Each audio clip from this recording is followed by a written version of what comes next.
Hello and welcome to the first lecture of week 11 of the course Introduction to Generativity. Now this lecture will be of almost an hour duration and will be split up into two parts or two lectures on the NPTEL website, namely lectures 59 and lecture 60. In the previous lecture, we worked out the Schwarzschild solution, which represents the gravitational field, or more appropriately, the spacetime metric outside a spherical distribution of matter energy.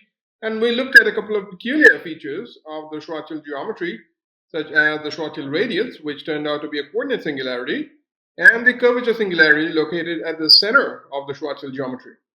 However, as we have pointed out, that these features are irrelevant for the vast majority of spherical objects in the universe, as the vacuum field equations cease to hold far before one reaches the Schwarzschild radius, let alone the center r equals 0.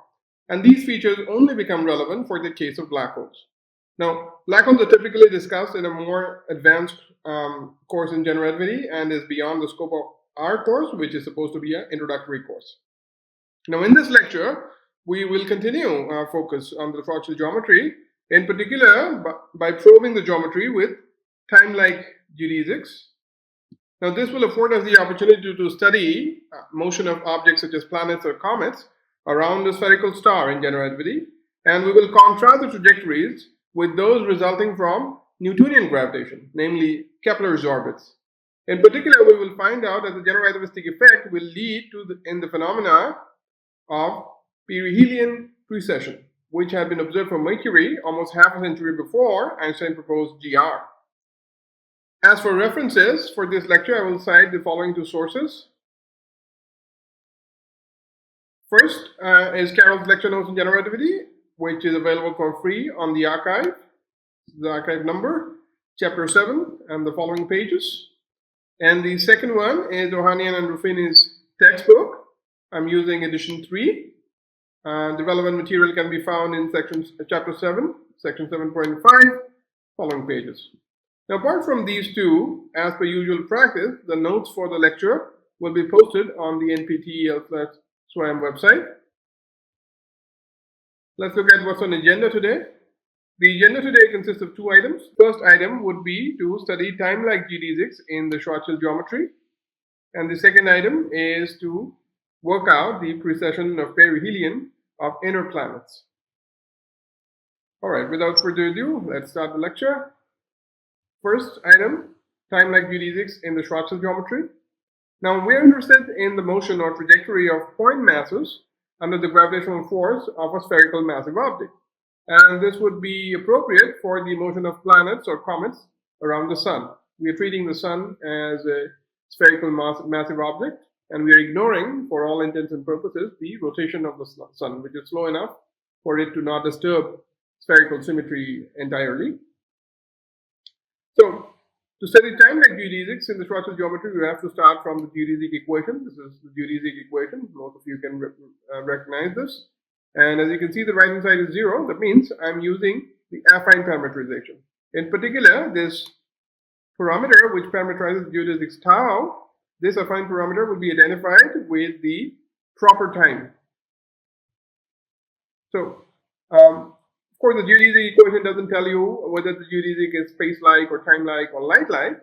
So we have to impose an extra restriction that if this is geodesics, then the points, infinitesimally separated points on the geodesic, the space-time interval separating them should be time-like. So if these 2 points on the geodesics are labeled by x and x plus dx, to reduce clutter of notation, I'm not putting the indices, but you can always imagine there are indices. Let's say we take 2 infinitesimally close points on the geodesic labeled with coordinates x and x plus dx. Then the fact that geodesic is time-like would mean that the infinitesimal space-time interval should be negative.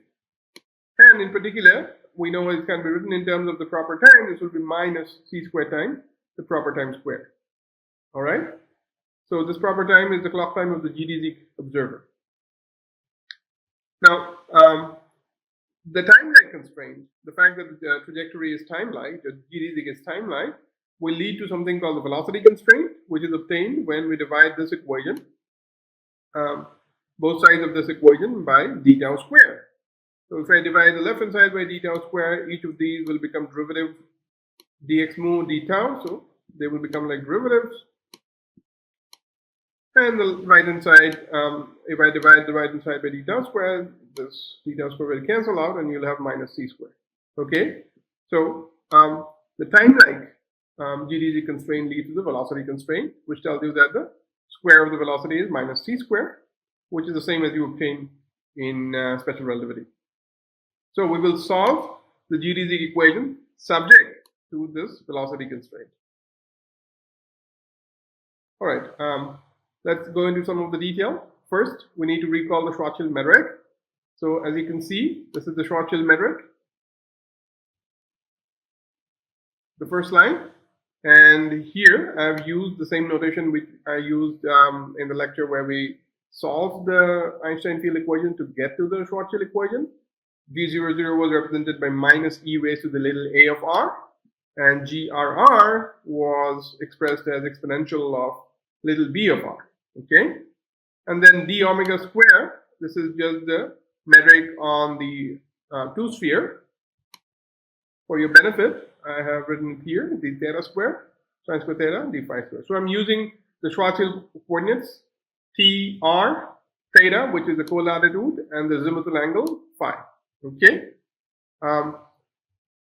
e raised to the little a, these functions e raised to the little a and e raised to the b unknown, and this is I've written what they are here. So this is just for a quick recall of the Schwarzschild metric. Now we will first work out the Killing vector and conserved charges because it will help us solve the geodesic equation faster. Okay, so just the inspection of the metric, especially the second line of the metric, we can immediately note that the metric components, that is G00, GRR, G theta theta, and G phi phi, these four components, which are non-zero, they are independent of both time, the Schwarzschild time t, and the azimuthal angle phi, or the longitude. Some people call it a longitude. They're independent of t and phi. And as most of you know, that if that is the case, then the Schwarzschild metric admits two Killing vectors. So if a coordinate x does not appear in the metric components, we know del del x is a Killing vector. So by that logic, since t is missing from the metric components, we will have del of t to be a Killing vector. And similarly, since the azimuthal angle phi is missing from the metric component, theta appears but not phi. So del phi will also be a Killing vector. So just from inspection, we can spot two Killing vectors, T, big T, and big F.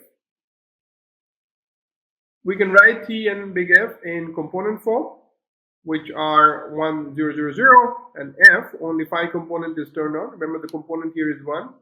This del tau is the basis element, and of course there is a component, so these are the components. Okay, and with F, we can see the only component which is turned on is for this basis element del phi, so that's why we have put a 1 here. All right? So, of course, this is, as I said, it's a quick trick to identify Killing vectors. If you are not content, you're welcome to check directly that these are Killing vectors by plugging them into the Killing vector equation. So take T or F and substitute in the Killing vector equation with K being either T or F, and check that indeed the Killing vector equation is satisfied by these two vector fields, and hence they are indeed Killing vectors. All right, once we have the Killing vectors, we can identify the n-angles of motion or the conserved charges. So each Killing vector will lead to a conserved charge, or some people call it the first n-angle of motion. Corresponding to the Killing vector T, we will identify we will denote the conserved charge by epsilon. And we know the conserved charges are obtained by contracting the velocity vector, velocity vector with the Killing vector. So I've contracted, as you can see, mu and mu I contracted. And the only thing I would point out is that I have put in extra minus sign. That is because this charge, if I don't put that minus sign, the charge will turn out to be negative, which is a little bit of an inconvenience because the minus sign will hang around in all forthcoming expressions, and it's easy to make a silly mistake. So I will put an extra minus sign in defining the charge so that later on we don't have to deal with the extra minus sign. So we know what T mu is, we know what the components of the Killing vector are, we know what the components of the 4 velocity are, and one can work it out, and it turns out to be e raised to the little a of r times t dot. This t dot is dt d tau, so this is like the Lorentz factor for generativity, the gamma. Remember, special relativity, we use this Lorentz factor gamma, and in generativity, this is the version of that contraction factor. And corresponding to F, we have a charge H. Again, it is obtained by contracting the 4 velocity with the F, with the Killing vector, and it turns out to be r squared sine theta times phi dot. Okay. Now, these two conserved charges you've come across before while studying Newtonian gravity as well. If you take a point object or a spherical object in Newtonian gravity and you ask what is the equation of motion for a point mass in that Newtonian gravitational field created by the spherical object, then you already know that there'll be two conserved quantities, which are the energy and angular momentum. So these two charges correspond to those things. In fact, epsilon is actually energy per unit mass, or more appropriately, energy per unit mass divided by c squared if you're using SI units. So energy per unit mass, which is what I'm calling specific energy, and H corresponds to, as you can see, is the specific angular momentum, that is angular momentum per unit mass, per unit test mass. Or, more appropriately, we can think of H as twice the aerial velocity. Okay, when we will see that the motion is confined to a plane, and the amount of area which is swept by this point particle while moving, area swept by not the point particle, by the position vector from the origin, the amount of area it sweeps out per unit time is proportional to h. In fact, it is half of h. So this is twice of h. So this is twice the aerial velocity. All right. So these are familiar charges from Newton's theory. However, there is one distinction which is pretty significant, which is going to have pretty significant effect. That is, in contrast to the Newtonian case, in Newtonian gravitation, the third conserved quantity in Newtonian theory is the Laplace-Runge length vector. That is not conserved in generativity anymore. We only have two conserved charges instead of three, which we had in Newton's theory. So this must have some important consequence, and that consequence you can anticipate. If you remember, what is the role of the Laplace-Runge length vector? Well, the Laplace-Runge length vector gives you the direction of the major axis. Remember, in Newton's theory, trajectories turn out to be conic sections, and conic sections have a major axis, and the Runge length vector, or the Laplace-Runge length vector, points out to the direction of the major axis. So that tells you that the conic section is fixed. Its direction cannot move because the major axis, the direction of the major axis is a conserved quantity that is constant in time. On the other hand, in generativity, this third conserved quantity does not appear. There is no conserved Runge length vector in generativity. As a result, the major axis is free to move. In fact, it will turn out, as we will find out later on in the lecture, that the major axis will rotate. Okay, that will lead to a phenomena which is known as precession of the orbit. Remember, in rigid body mechanics, you've already come across this term. Precession is when an object is rotating. We have the axis of rotation. If the axis of rotation itself starts to rotate, then that motion, a rigid body motion, spinning motion of a rigid body in which the rotation axis itself starts to rotate, it's called precession. We will have a similar phenomena occurring here in generativity.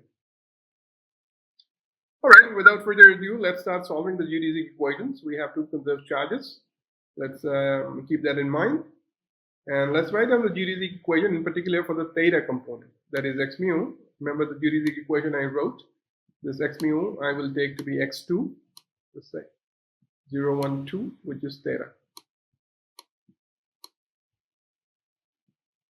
All right, so this is the equation. I'm not going to do the derivation. People are welcome to find out, to check it for themselves. Now, This equation will have an interesting consequence, but before that, this equation we need to solve with some boundary conditions, and since it's a second order equation, we will need two boundary conditions. So those two boundary conditions which I will take is that the initial co-latitude is pi by 2 and the velocity in the direction of increasing co-latitude is 0. Okay. In other words, the initial position and velocity both are confined on the equatorial plane. That is theta equals pi by 2. You might think this is very special. Why am I picking such a condition which looks so special? And the idea it is not special, as I have mentioned, without loss of generality. The idea is that we have spherical symmetry, so we are free to choose the equatorial plane whatever we want. Okay. Equatorial plane is the theta equals pi by 2 plane. Because we have spherical symmetry, we are free to choose. And let's say we identify 3 points. One is the origin, the other is the location of the particle at proper time tau equal to 0, and the velocity vector. Now, if I make so these will form a triangle, the velocity vector and the velocity vector with its base at the point particle and the center. These will form a kind of a triangle. So let me just draw it here. So this is the particle, and let's say this is the velocity vector.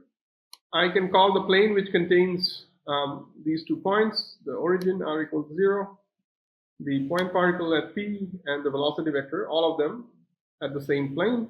That plane, let me declare that plane at time t equal to 0 to be theta equals pi by 2. Okay, so this is not a special choice or anything. It's just a choice of coordinate system such that it suits the problem best. Okay, so then if that is the case, at time tau equal to 0, we can find out that the acceleration vanishes, or the second order rate of change of theta vanishes, because theta dot has been chosen to be 0 by the initial condition, and cos theta is also 0 because theta is pi by 2. So this equation leads to theta double dot equal to 0. Now, the goal is to show that arbitrary derivatives of theta at initial time tau equal to 0 actually vanishes. Okay, arbitrary derivative. So nth order derivative, so theta raised to the n means actually nth order derivative of theta with respect to tau at time tau equal to 0.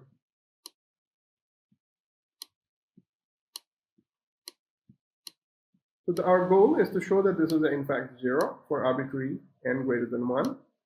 And the way we show this is by induction. First, we will look at the geodesic equation. Geodesic equation tells you what the theta second derivative is. Now, if you take another derivative of the geodesic equation, that will differentiate all the terms with respect to tau, and you'll get a statement about the triple derivative.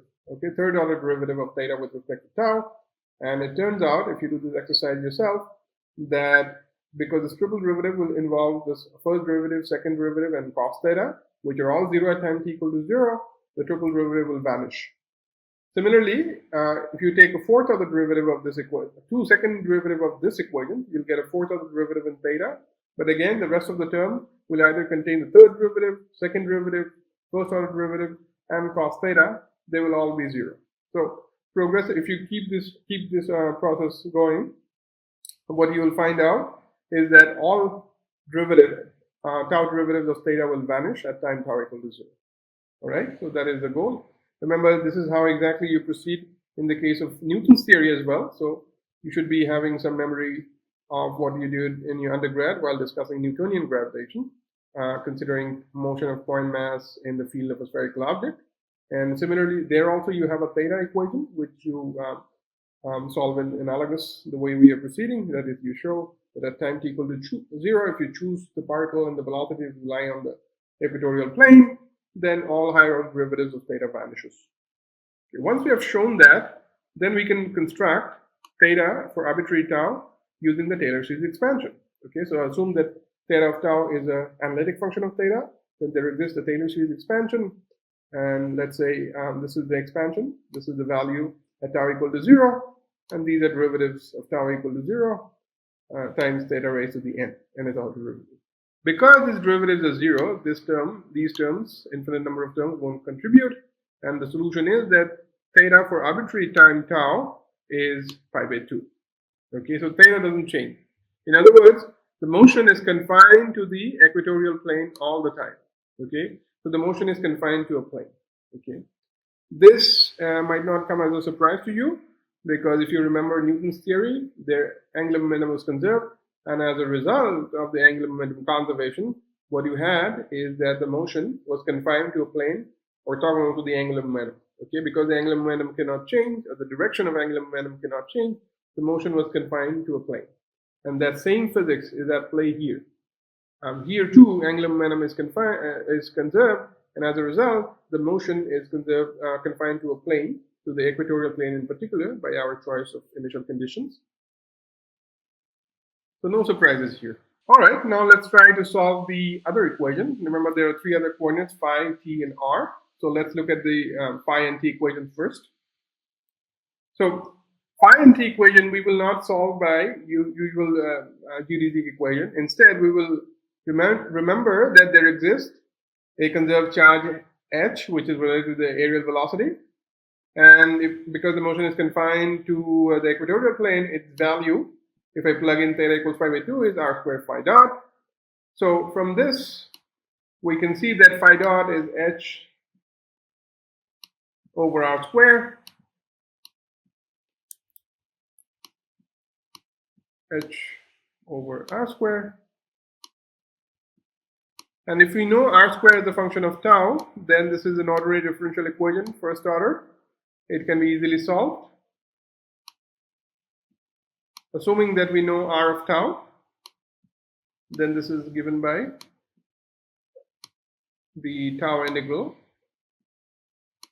of h over r squared,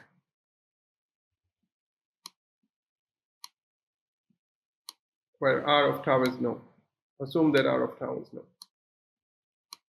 So if r of tau is known, by plugging in this formula, one can find out phi, because we have a conserved charge. So we didn't really have to solve a geodesic equation. All we need is this function r of tau, okay, the radial coordinate of the function of proper time.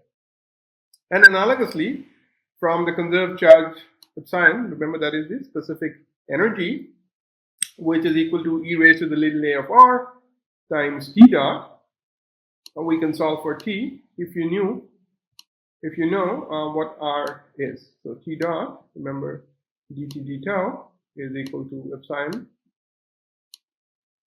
times e to the minus a of r. And let's say we know r as a function of tau.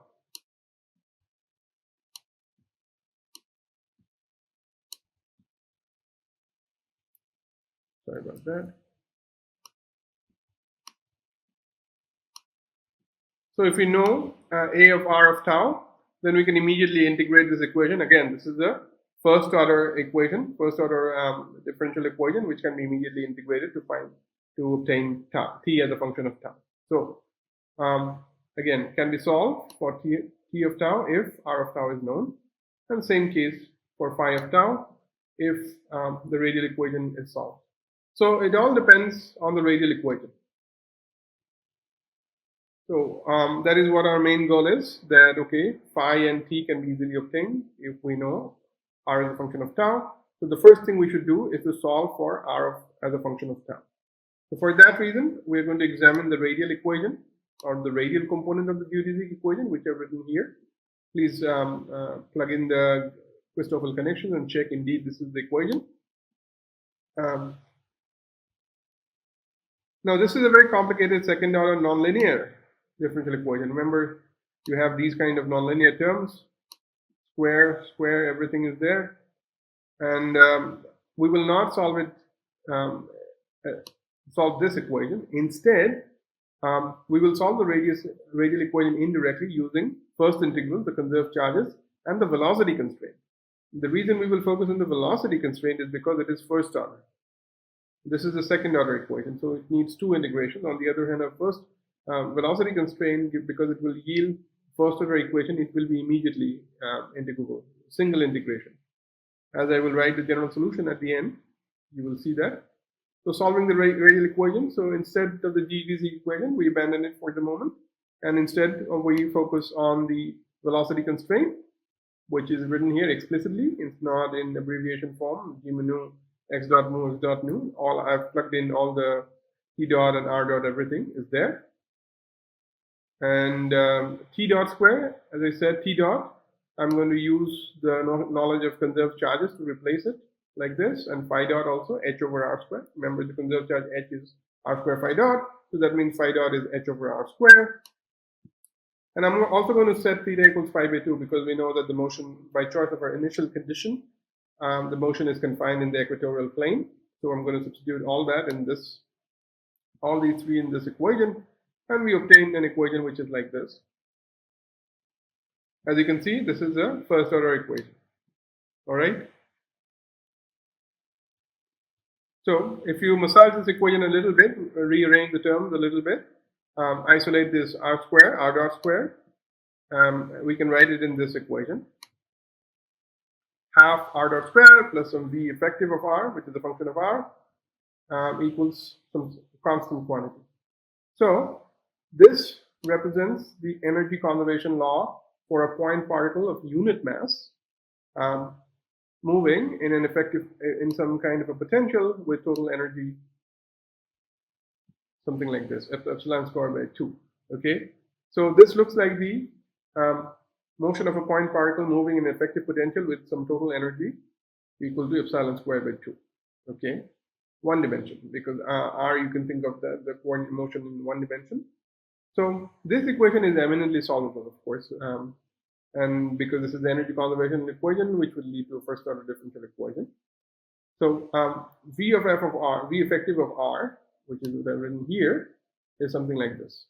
Now it turns out that this kind of an equation is also true for Newtonian gravity. There also, you reduce using the integrals of motion. The radial equation can be converted into an equation which looks like motion in one dimension with unit mass and some effective potential. Now that effective potential there will contain only the part in black fonts, Newtonian part, and in general relativity you get an extra correction term. Okay, so even at the level of the radial equation, Newton's theory and gravity and Einstein theory, they differ by this red. Now let's get some intuition for this extra piece. The Newtonian part, we already know what this radial equation is. This radial equation will consist of, this is the total value of energy, total conserved energy, because you can see, initial value of energy at infinity. When r is infinity, these two terms are 0. This term and this term is 0. This second term is the centrifugal barrier, which increases for r as r goes to 0. And then this is the Newton's potential, which is 0 at infinity, and then it's minus infinity at the origin, r equal to 0. So the physics of first three terms we know from Newtonian gravity. This extra piece, as you can see, it comes with r to the 3. So it is very strong near the origin at short distances. So this correction piece actually becomes the dominant piece at short distances, and as a result, it will turn the potential down. So let me run some mathematical code which will plot these. So what I have here is a code which will plot the potential. So I'm plotting the potential. As you can see, this is the Newtonian result. We have the centrifugal term, which is denoted by this a over x squared. We have the gravitational Newtonian potential term, which is minus d over x, because it's 1 over r potential. And in this other case, I have, in addition to these two usual centrifugal barrier and Newtonian 1 over r potential, we also have this GR correction, which is 1 over x cubed. Okay, and let's plot these two in Mathematica and see how they look. Okay, so this is how they look. This is the first one, is the, let me just make it a bit larger. Yes, as you can see, there is the Newtonian potential which is dragging it down, and there is a minimum, and after that the centrifugal barrier becomes very high and the potential bounces back. On the other hand, in the GR theory, let me make this a bit larger. What you have is initially the Newtonian dynamics is in play.